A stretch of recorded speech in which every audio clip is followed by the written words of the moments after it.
Nakahiga na si Armando ng gabing yon at di na rin siya mapakali. Tinangka niyang tawagan si Melanie sa bahay ng mga magulang nito, ngunit nagbago na pala ang landline number doon.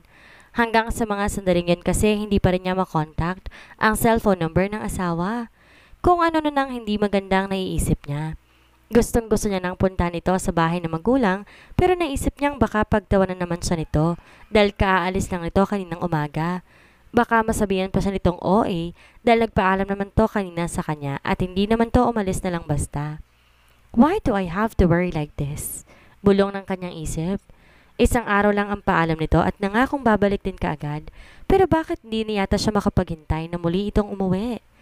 Hindi rin niya maintindihan ang sarili. 2 taon na silang mag-asawa ni Melanie, pero aaminin niya ngayon lamang siya nasabik ng ganito sa asawa. Bago sa kanyang sistema ang mainip dahil lamang di niya ito nakikita. At mas lalong bago sa kanyang isiping sundan ito, gayong sasandali pa lang itong nasa piling ng mga magulang. Gusto niyang matawa sa sarili dahil dati-dati, inaabot ito ng umaga sa mga gimmick pero wala siyang pakialam. Hindi siya interesado at hindi siya apektado. 5:00 kinabukasan, gising na siya. Buo na ang pasya niya. Pupuntahan niya si Melanie dahil buong magdamag, hindi halos siya nakatulog kakaisip dito. Kasunod ang sasakyan ng mga bodyguards, lumuwas siya ng Maynila. Isang beses pa lamang siya na nakapunta sa bahay ng mga magulang ng asawa, pero batid niyang di naman siya mahihirapang maghanap dahil nasa loob naman yon ng isang subdivision malapit sa Quezon City Hall. Kung di niya makita, maraming po pwedeng magtanong para sa kanya. Ito rin ang pangalawang pagkakataong makikita niya ang mga in-laws kung sakali. Kinasal kasi sila ni Melanie na hindi nakarating ang mga ito. Ayon sa asawa, may galit ng mga magulang dito kaya hindi nito ginustong makasama mga ito sa kanilang kasal. Ni hindi nga nila naranasang mamanhikan dahil ayon kay Melanie, tinakwil na to ng pamilya matagal na. Kaya nang malaman niyang gusto nitong umuwi para bisitahin ng ina ay pumayag siya. Naisip niyang marahil nakipag-ayos na to sa mga magulang at lihim niya pang kinatuwa iyon dahil mukhang naging mapagpakumbaba na rin ito. Nagpasalamat siya sa Diyos dahil ang asawa niyang matigas din ang puso mukhang lumambot na rin kasabay ng pagbabagong ginagawa nito alang-alang sa pagsasama nila. Huminto ang sasakyan niya sa isang bungalow type na bahay. Nakahinga siya na maluwag dahil sa paglipas ng mga taon, madali pa rin niyang natunton ang bahay ng mga magulang ng asawa. Palatandaan niya ang lumang fountain sa harap ng bahay na hanggang ngayon nagpa-function pa rin kahit kupas na ang pintura. Nag-doorbell siya ng ilang beses dahil saradong-sarado ang gate, gayon din ang mga bintana. Kung titingnan mula sa labas mukhang walang tao pero di siya nawalan ng pag-asa na naroon ang kanyang asawang si Melanie. Katatapos lang ni Meredith na magbihis nang marinig niya na parang may nagdo-doorbell sa labas ng gate. Bagong ligo siya at nagsusuklay ng basang buhok dahil papasok siya ngayon sa cafe. Unti-unti tinatanggap niya sa sarili na balik na siya sa dating buhay, na ang pagkakapasok niya sa buhay ni Armando ay isang panaginip lamang at walang idudulot na mabuti kaya tinapos na niya. Matapos muling pasadahan ng tuyong tuwalya ang dulo ng kanyang buhok, dali-dali niyang tinungo ang pinto para tingnan kung sino ang nagdo-doorbell. Mag-isa lamang siya sa bahay dahil ang mga magulang at nurse nito bumisita sa isa niyang tiyahin sa Bulacan at sa isang araw pang uwi. She was done opening the door nang bigla parang gusto niyang lumubog na lamang sa lupa. Si Armando kasi ang nasa gate kasama ng mga bodyguards nito. Pipihit na sana siya para muling pumasok pero nakita na siya nito. Huli na para itago niya ang sarili. He was very handsome with his casual look. Jeans na dark blue ang suot nito. Ang damit pang itaas nito ay polo shirt na kulay green at sigurado siyang Burberry ang brand niyon. Yun lang kasi halos sa nakita niyang brand sa loob ng closet nito. Nakapamulsa to at ngayon nakatitig na sa kanya kaya hindi niya napigilan ng mapalunok. Maya-maya ngumiti ito. Doon siya parang natauhan. Hindi niya malaman ang gagawin. Kung tatakbo ba siya sa loob o pagbubuksan nito ng gate. Pero bago pa siya makapagdesisyon, kumilos na si Armando at ito na ngayon ang nagbubukas ng gate para sa sarili. Nabalisa siyang bigla, lalo pa nang sa isang iglap naglalakad na to ngayon papunta sa kanya. Napaatras siya ng isang beses. Nang ganap tong makalapit, mabilis tong hinuli ang palad niya. Kaliligo lang niya pero parang gusto niyang pagpawisan ng malapot nang maramdaman ng mainit itong palad na sakop na ngayon ang dalawa niyang kamay. Kung di lang magtataka ito, hihilahin niya ang dalawang kamay dahil daig pa niyang napaso. Hi! Why do I have this feeling na parang ayaw mo akong makita? Anito na bagaman nakangiti, may kalakip na pagdaramdamang tinig. Napatda siya. Hindi niya alam kung anong isasagot. Nagumpisang lumikot ang mga mata niya. Napadako sa mga bodyguards nito na ngayon nakatunghay sa kanila. Mukhang wala na nga siyang choice. Kailangan sabihin na niya rito ang totoo. Kailangan umamin na siya, kung hindi, baka mas ilagay pa niya sa pagpapanggap na mas malalim pang kasalanan kay Armando. Nagumpisang bumuka ang kanyang bibig kasabay ng mas mabilis sa tibok ng kanyang puso. Armando, ano kasi, may kailangan akong sabihin? Shh! Marami rin akong gustong sabihin sa'yo. Can't we just go inside first? Gusto ko rin makita ang parents mo. Wala na siyang nagawa nang hilahin na siya nito papasok sa kabahayan. Bakit nga ba hindi niya naisip na posibleng alam ni Armando ang bahay ng mga magulang nila at pwedeng matuntun siya nito dito? Mabuti na lang talaga at wala ang mommy at daddy niya. Kung hindi, siguradong bistado na siya kung nagkataon. Baka sumama pang lalo ang loob ng mommy niya at makakasama pa sa kalagayan nito. Naisip niyang pinapanigan pa rin siya ng pagkakataon sa ngayon. Kaagad nitong kinabig pa sarang pinto na makapasok silang dalawa sa loob. Nagulat siya nang sinandal siya nito sa nakapanid na pinto at walang sabi-sabing siilin ng halik. Nanlalaki ang kanyang mga mata na napatulala siya sa kawalan. Kagaya ng nararamdaman niya tuwing hahalikan siya nito. Kapag dakay umikot ang lahat sa kanya. Nabuhay muli ang kiliting umaalipin sa kanyang kaibuturan sa tuwing sasakupin ng mga labi nito ang kanyang labi. Parang napunta na naman siya sa ibang dimensyon. Ang dedikasyon kaninang sabihin dito ang lahat, tila nawala na naman kasabay ng panlalambot ng kanyang mga tuhod. Kusang yumakap ang mga kamay niya sa leeg nito at dalamarahin ng bugso ng damdamin, kagad niyang tinugon ang halik ni Armando. Mas lalo tuloy itong naging mapangahas. Hinapit siya nito sa bewang na kulang na lamang, ipasok siya nito sa sariling katawan. Kapwa habon nilang paghinga ng iwan nito ang kanyang labi. Humihingal sila pareho at walang ibang ginawa kundi titigan ng isa't isa. Na-conscious tuloy siya bigla sa paraan ng pagkakatitig nito. Para may gusto tong sabihin na hindi naman niya malaman kung ano. I missed you. Terribly. I'm sorry kung corny pero yun talagang dahilan ko kung bakit ako narito ngayon. Alam kong isang araw lang paalam mo sa akin pero maging ako, hindi maintindihan ng sarili. Ngayon lang ako nagkaganito, Melanie. Sukat sa sinabing iyon ni Armando, natauhan naman siya. Sabihin pang binanggit nito ang pangalan ng kakambal niya. Inalis niya ang kamay nitong nakapulupot sa bewang niya at bahagyang lumayo dito. Nang muli niya itong harapin, pagtatakang nabasa niya sa mukha ng alkalde. Mando, I'm sorry pero may kailangan kang malaman. Aniya sa buo at matatag na tinig. Inihanda ang sarili sa kung anumang magiging reaksyon nito sa sasabihin niya. Muli siyang tumalikod dito kaya hindi niya nakita ang paglapit nito at pagyakap na naman sa kanya mula sa likod. Napapikit siya na mariin. Bakit pang hirap-hirap dito ng kanyang gagawing pag-amin? I don't want to hear those old things between us, Melanie. Kumalas to at ipinihit siya paharap. Alam mo kung anong gusto ko? I want to start a new life with you. Gusto kong kalimutan lahat na nangyari at magsimula tayo ulit. I've realized na gusto kong nakita kong mga pagbabago sa'yo at napatunayan kong nagsisi ka na talaga. I am now willing to give us a chance, Melanie.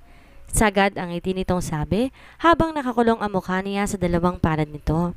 Pero siya'y mukhang tanga na nakanganga lamang habang nakikinig dito. Hindi siya makapaniwala sa mga naririnig na bigla-bigla'y magiging ganito ang pag-iisip ni Armando. Nasa sandaling panahong nilayon muna niya ito, marirealize ito kaagad ang lahat ng pagbabago na nakita sa kanya bilang kanyang kakambal. Look, Armando, hindi ako... Shh! I've learned to love you again, Melanie. I am hoping na ganun ka rin. Kinabig nito ang ulo niya at isinandig sa dibdib nito. Wala na siyang nagawa kundi ipikit ang mga mata at namnamin ang sandaling iyon. Mukhang wala itong balak makinig sa mga paliwanag niya.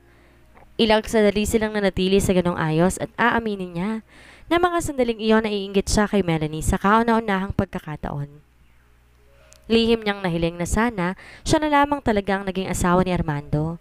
Kung sana para sa kanya talagang lahat ng sinasabi nito. Nasaan ang mommy at daddy mo?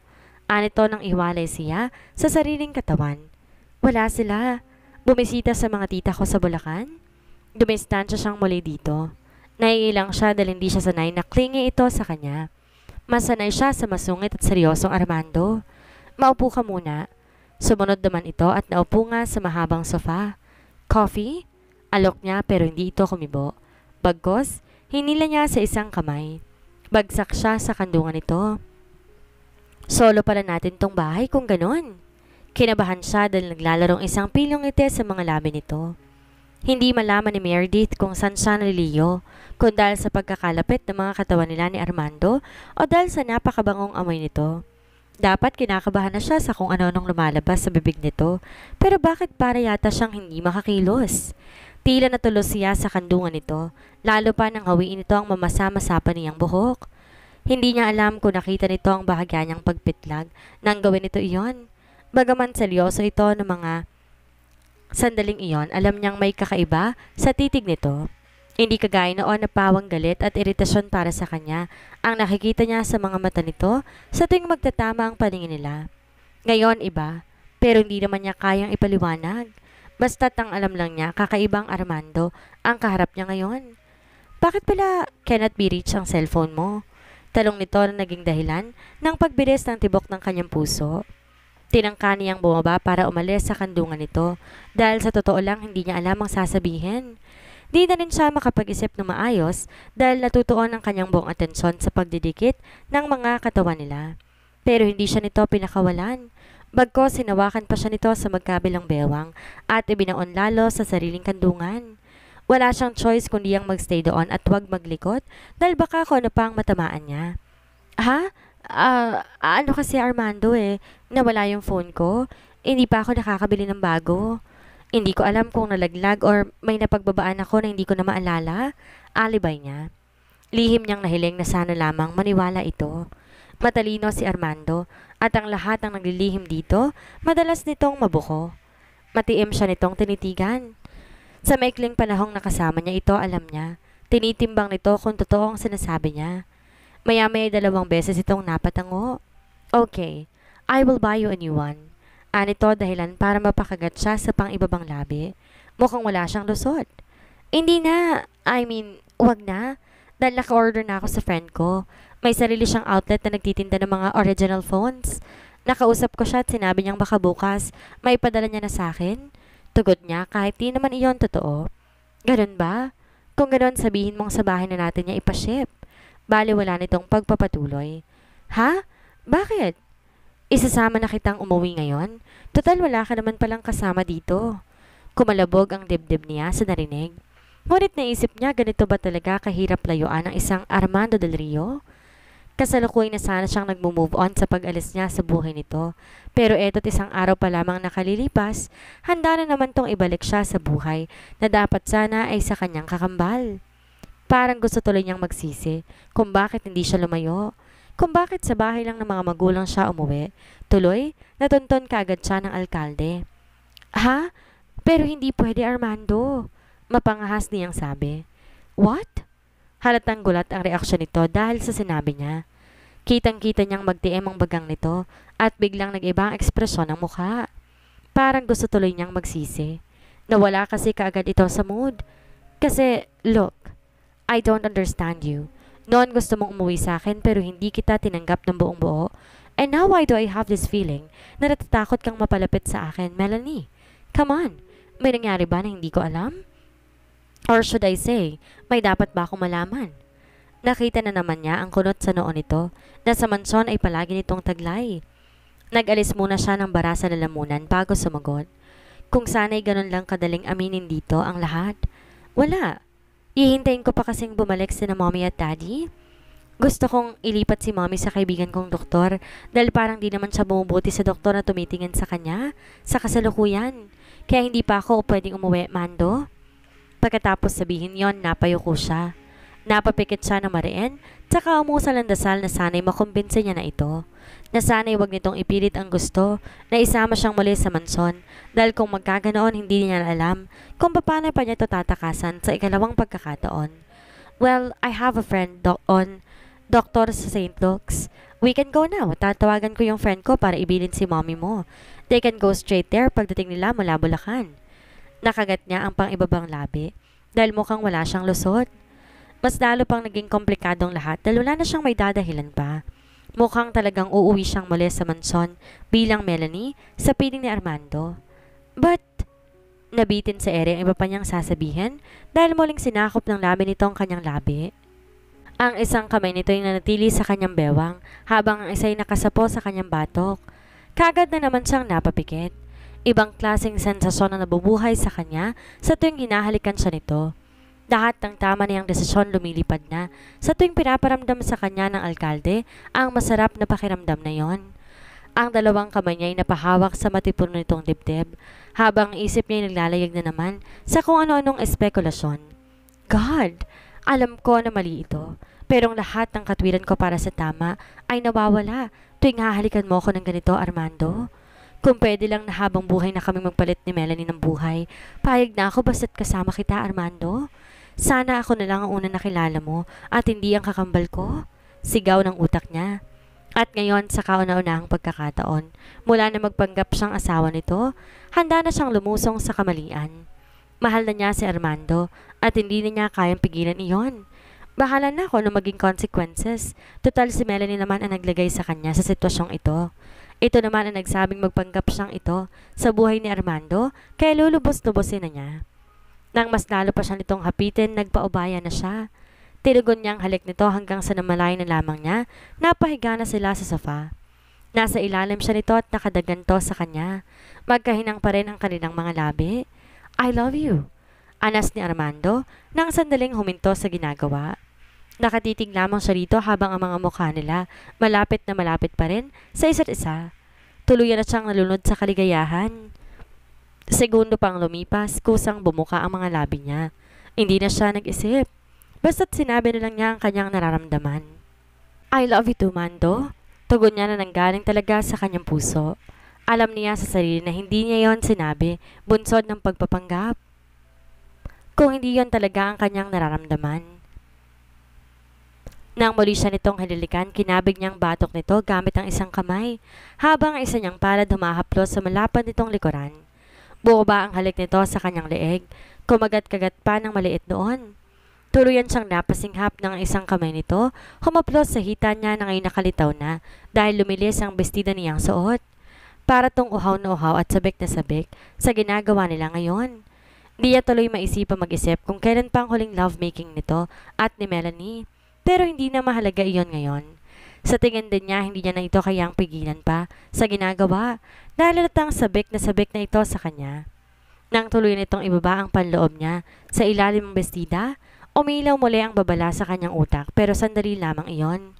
Mas nanaig sa kanyang excitement para sa mga susunod na mangyayari. At segundo pang lumipas, hindi na siya makapaghintay. I want you. Mula sa paghalik sa leeg niya ay nag-angat to ng mukha at tinitigan siya sa malamlam na mga mata. Noon alam na niya, totoong wala na siyang kawala rito.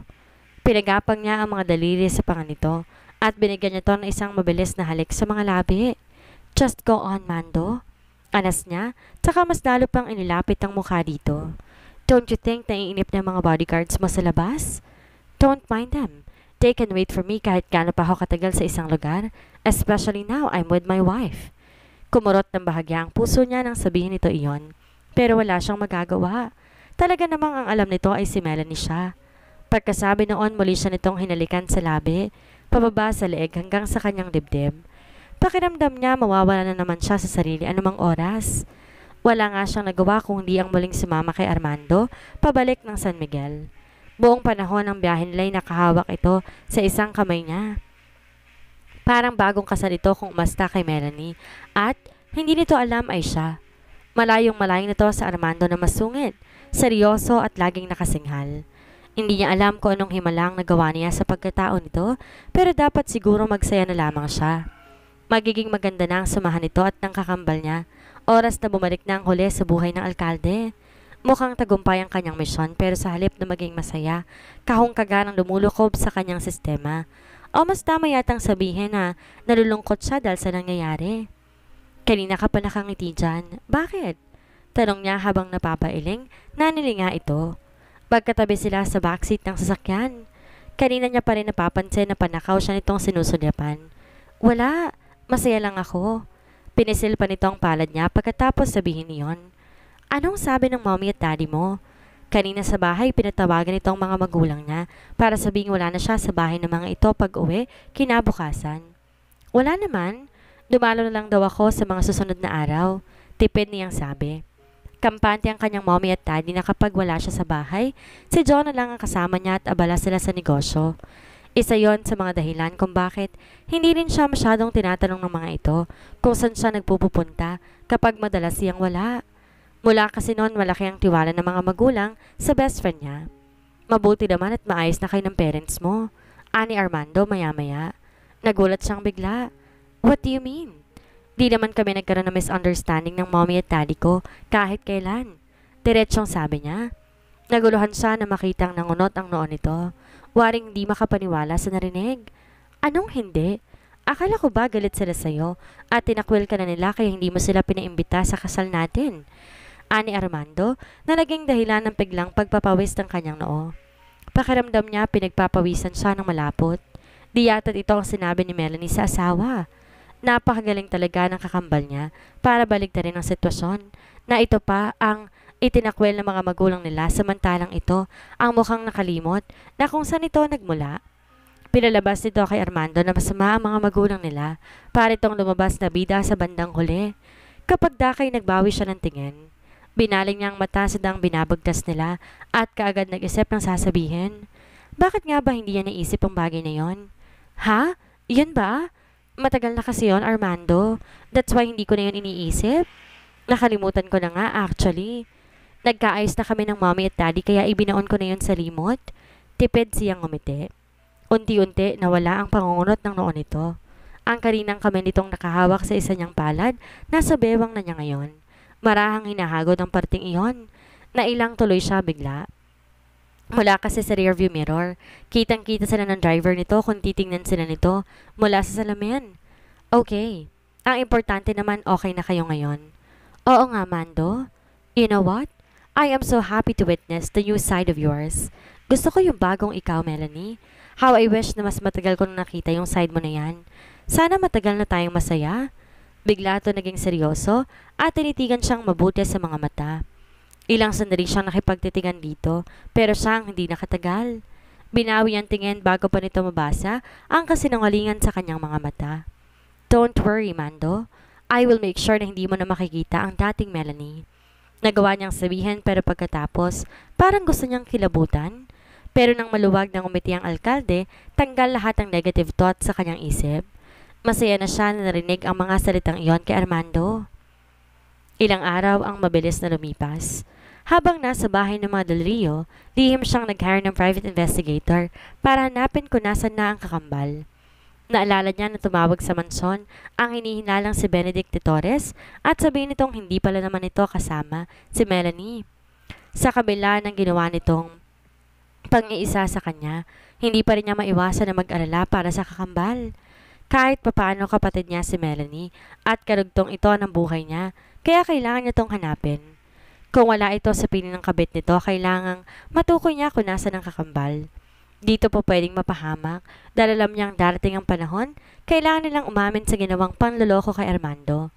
Ngunit sa kabila ng pang-uusig ng konsensya, naging masaya si Meredith sa piling ni Armando. Sa paglipas ng mga araw, mas mamang umangkin ang hindi mo pag-aari. Di na niya kayang pigilan ng malunod sa saya. Ngayong kasama niya ito hindi na ito nagpapakita ng kagaspangan sa kanya. Unti-unti na siyang nasasanay na nasa buhay sila ng isa't isa. Alaman niyang maling-mali ang kanyang nararamdaman. Hindi naman niya magawang supilin ang kanyang puso. Naguhumiyaw man sa kanya ang katotohanang siya ang talong-talo sa huli. Gusto na lang niyang samantalin ng pagkakataon na kasama niya ito. Na pwede pa niya itong mahiram at makiamot sa oras nito na dapat sanay sa kakambal niya nito inilalaan. Are you ready? Napangiti siya at inayos ang suot nitong Raho Laurel, Barong Tagalog. Ngayong araw ang panunumpa nito bilang mayor ng San Miguel at excited siyang talaga para kay Armando. Masaya siya at sa wakas matutupad na nito ang ayon sa mama nito'y matagal na nitong pangarap. Bakit akong tinatanong mo? Ikaw, are you ready na maging ama ng bayang to, Armando? Later, magiging ikaw na si Honorable Mayor Armando de Rio. Nakangiti niyang sabi. Kahit hindi ito magsalita, bakas na bakas sa mukha nito kung gaano ito kasaya. Ang totoo, Excited na ako, Melanie. Lalo na ngayon at alam kong nandyan ka lang palagi sa likod ko. Matamis din ang ngiti nito. Susuportahan kita hanggat kaya ko, Mando. Pangako ko yan. Nakita niyang na-amaze ito nang sabihin niya iyon.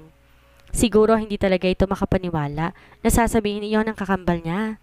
Nilapitan siya nito at ginagap ang dalawang palad niya. Maraming salamat, Melanie. Natutuwa ako na handa ka nang suportahan ako ngayon ng buong buo. Nginitian niya ito at saka siya tumango. Pagkaway pinisil nito ang pisngi niya at saka siya giniya palabas ng manson. Ngayong muling gumanda ang pakikitungo ni Armando sa inaakalang asawa. Ito na ba ang simula ng masenilang pagsasama? Ano kaya ang mangyayari dahilan para ikagulat ni Meredith? Yan ang ating aalamin sa susunod nating kabanata.